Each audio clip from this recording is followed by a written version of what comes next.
Hey, it's Rick here, and this is your weekly wrap. Big gaming news coming from both Microsoft and Nintendo this past week. Microsoft's own Larry Herb, otherwise known as Major Nelson, made it very clear to gamers you're not going to have to wait much longer to hear about the next generation of Xbox gaming.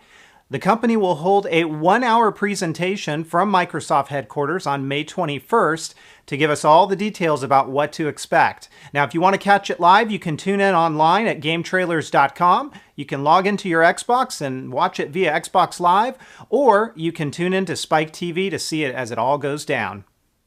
In a somewhat turn of events, Nintendo also had an announcement this week. They indicated that at this year's E3, they will not be hosting their traditional large-scale press briefing. Instead, they're going to take it in a different direction and present all of the game information to us via their online channel, Nintendo Direct. Meanwhile, members of the press will get early access to Nintendo's booth so they can have hands-on time with key games for this upcoming season. And if you're a business partner, well, Nintendo's going to be hosting a smaller presentation for you across the street at the Nokia Theater. So here's my take on the whole Nintendo thing, because it seems to have a lot of people up in arms, and some people are saying this is the beginning of the end for Nintendo. You know, I don't think it is. Let's take a realistic look at the scenario that we're placed within today. E3 is coming. We've got the PS4, and we have presumably a new generation of Xbox that will be announced very shortly here. Both Microsoft and Sony need to come out very, very strong. These two are going to go head-to-head at E3, and they're going to want to have strong showings. Nintendo, on the other hand, has their Wii U, and let's face it, the sales numbers have been very disappointing. Now, I've got a Wii U, and I don't play it that often. Why? Because the games just aren't there. So this E3 is going to be about games for Nintendo. They've got to show us the games.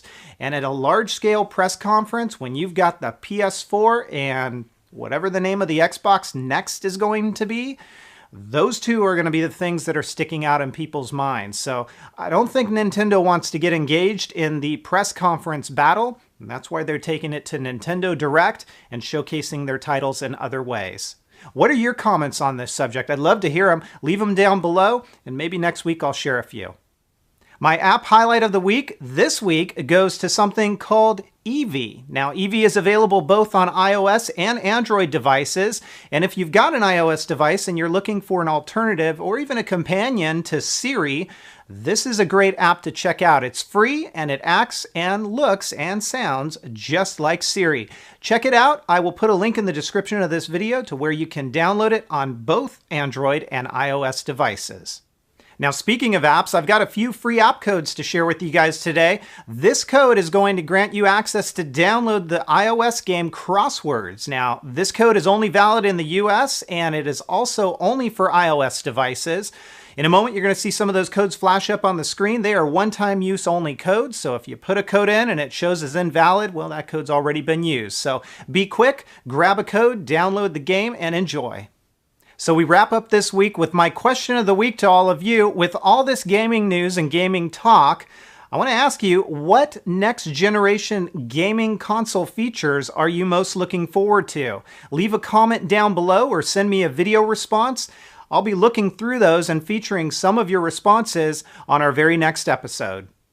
And finally, if you have a question for me, feel free to leave a comment down below, hit me up on Twitter at Metagamers, or send me a private message right here on YouTube. I'll do my best to answer those questions, and I'll even feature some of them in future episodes. So that's going to do it for this week's wrap. I'm Rick, and thanks for watching.